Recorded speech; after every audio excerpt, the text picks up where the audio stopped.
Des reconfinements et la menace du variant Delta expliquée, une crise historique ou encore un ministre de la Santé qui démissionne après avoir trompé sa femme.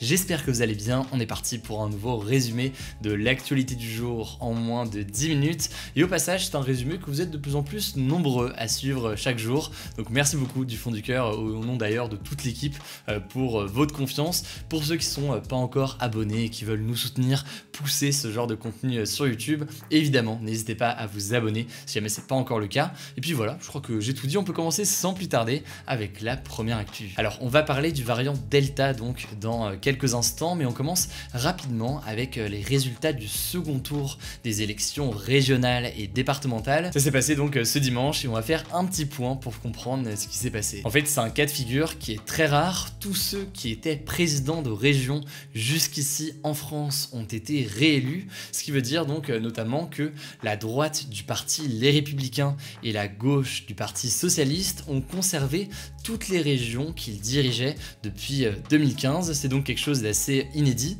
Mais alors, qu'est-ce qu'il faut retenir de cette élection? Eh bien, il y a plusieurs éléments au-delà de la solidité du parti Socialiste et des Républicains.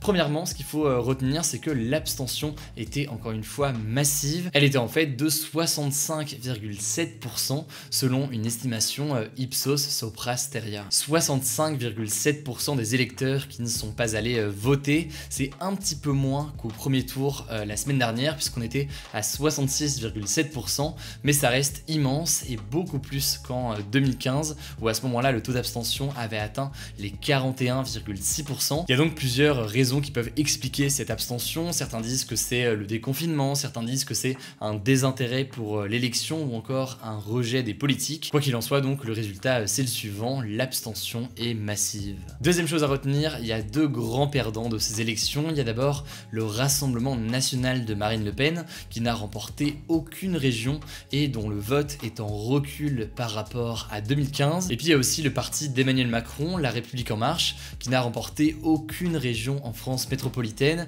a seulement en fait remporté la Guadeloupe et plus largement donc La République en Marche n'arrive pas à remporter des élections locales. C'est une difficulté qu'on avait retrouvée aussi il y a quelques mois lors des élections municipales. Enfin, dernière chose assez intéressante à retenir, selon certains, eh bien, cette élection rabat les cartes pour la présidentielle de 2022 qui va se tenir en avril, puisque jusqu'ici tout le monde prédisait un duel Macron-Le Pen au second tour. Or là, donc vous l'aurez compris, les partis des deux politiques ne s'en sortent pas trop lors de ces élections. Alors évidemment, c'est pas parce que leur score est mauvais pour les départementales et les régionales que La République en Marche et le Rassemblement national feront les mêmes scores pour la présidentielle. C'est deux élections qui sont très différentes, mais en gros ces régionales notamment ont permis de faire ressortir certains candidats potentiels. C'est le cas notamment du président de région des Hauts-de-France, le président de droite Xavier Bertrand. Lui est déjà candidat à l'élection présidentielle,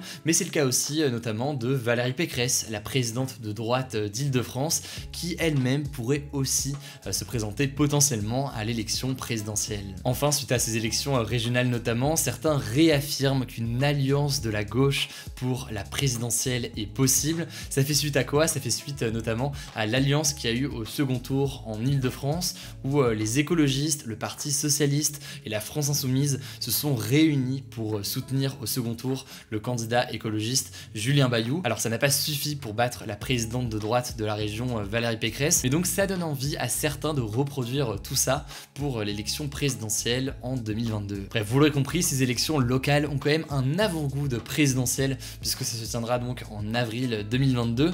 En tout cas, évidemment, on vous tient au courant de notre côté dans les jours qui viennent. Et si vous voulez plus d'informations sur les résultats près de chez vous pour les départementales et pour les régionales, eh bien je vous mets les liens directement en description. Allez, on continue avec le sujet à la une de cette vidéo. On va parler du variant Delta que l'on appelait jusqu'ici d'ailleurs le variant indien qui pourrait compromettre tout simplement le déconfinement en France. En fait, ce qui est assez inquiétant avec ce variant, c'est qu'il se propage très vite, environ 40 à 60% plus rapidement que le variant britannique qui était déjà lui-même très contagieux et plus contagieux que les formes plus classiques qu'on avait du virus jusqu'ici.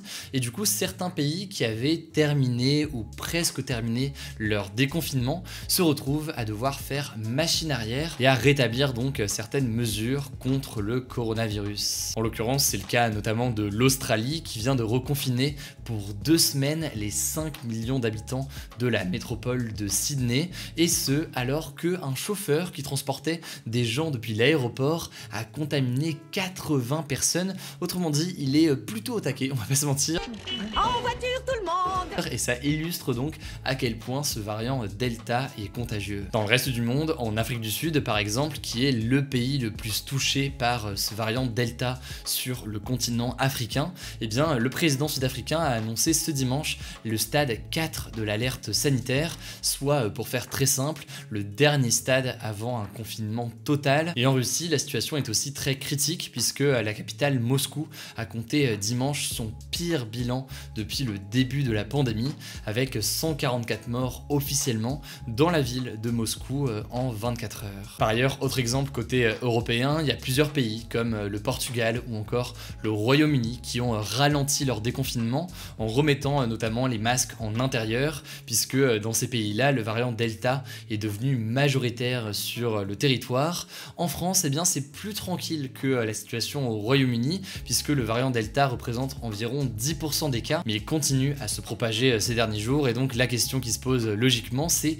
est-ce que le déconfinement peut être compromis en France? Et là-dessus, eh bien, le porte-parole du gouvernement Gabriel Attal indique que c'est quelque chose qui est possible. Alors pas d'inquiétude, il n'y a absolument rien qui a été annoncé ou évoqué très concrètement pour le moment, simplement c'est une option qui est sur la table. En gros, le calendrier de fin des restrictions pourrait être décalé dans les territoires où le variant se propage beaucoup. C'est le cas par exemple dans les Landes, mais cela dit, eh bien l'idée de décaler comme ça une fin des restrictions, ce n'est pas acté du tout aujourd'hui, simplement c'est une option éventuelle qui est sur la table du côté du gouvernement si ce variant Delta continue à se propager. D'ailleurs, je sais que beaucoup se posent la question et c'est bien normal, oui, la vaccination semble globalement protégée contre le variant Delta.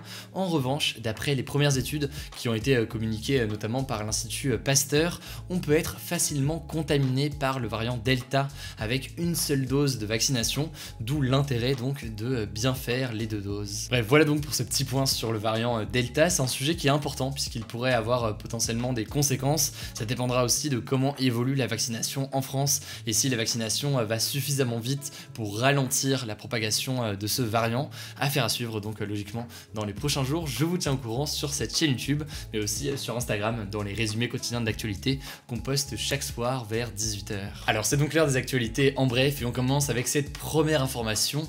La situation est actuellement catastrophique dans le sud de Madagascar selon l'Organisation des Nations Unies. En fait, l'organisation a alerté sur le fait que Madagascar est actuellement le premier pays à subir une famine, donc un manque quasi total de nourriture à cause du dérèglement climatique. En gros, cette famine fait suite à plusieurs années de sécheresse, la pire depuis 40 ans, ce qui a des conséquences dramatiques sur l'agriculture. Du coup, dans certaines zones du sud de Madagascar, jusqu'à 80% des habitants ont recours à des mesures de survie désespérées, allant jusqu'à, dans certains cas, manger de la boue. La situation est donc logiquement très préoccupante. On voit les conséquences directes du dérèglement climatique selon l'ONU. On aura évidemment l'occasion d'en reparler dans les prochains jours. La deuxième info du jour est un petit peu plus légère puisqu'on part au Royaume-Uni où le ministre de la Santé, Matt Hancock, a démissionné pour une raison plutôt cocasse puisqu'il a quitté son poste pour non-respect des consignes sanitaires. En fait, le quotidien britannique The Sun a publié vendredi des images de caméras de surveillance sur laquelle on voit le ministre de la Santé, marié et père de famille, en train d'embrasser une conseillère dans son bureau. Le truc c'est que au moment de cette photo, donc le 6 mai, il était encore déconseillé au Royaume-Uni d'avoir des contacts physiques avec des personnes qui n'habitent pas sous le même toit que vous. Bref, le ministre a donc enfreint les règles qu'il avait lui-même fixées, ce qui l'a poussé tout simplement donc à démissionner. Alors où est-ce que je me trouvais aujourd'hui? Oh, c'était pas forcément le plus dur, hein. Aujourd'hui on va pas se mentir, ça fera plaisir notamment aux fans d'Harry Potter, les Potterheads, puisque j'étais donc sur le campus de Poudlard, évidemment l'école fictive dans laquelle se forment les sorciers de la saga Harry Potter. Alors vous vous souvenez sûrement de la première fois qu'Harry a pris le train pour Poudlard. Et bien sachez que la gare de King's Cross à Londres a installé un quai 9 3/4 avec un chariot magique incrusté dans le mur pour que les fans d'Harry Potter puissent prendre des photos. En général, je préfère vous prévenir, il y a pas mal de queues, mais voilà, ça vous intéresse, une fois les déconfinements finis, etc., et quand on pourra aller au Royaume-Uni, ça peut intéresser certains d'entre vous. Alors le débat vendredi, c'était le suivant: êtes-vous favorable à l'instauration du vote obligatoire en France? Vous le voyez actuellement avec les résultats, vous êtes quand même une grande majorité à dire que non, vous n'êtes pas favorable au vote obligatoire. Du coup, pas de vote obligatoire pour vous, et écoutez, de mon côté, pas de débat obligatoire de mon côté non plus. Du coup, pas de débat aujourd'hui, et c'est tout pour ce nouveau résumé de l'actualité en moins de 10 minutes. Évidemment, mais c'est pas encore le cas, vous le savez, n'hésitez pas à vous abonner pour nous soutenir déjà, et pour ne pas louper les vidéos d'actu suivantes. En description, je mets des petits liens pour en savoir plus. Je crois que j'ai tout dit, prenez soin de vous, prenez soin de vos proches, et on se dit à demain pour une nouvelle vidéo.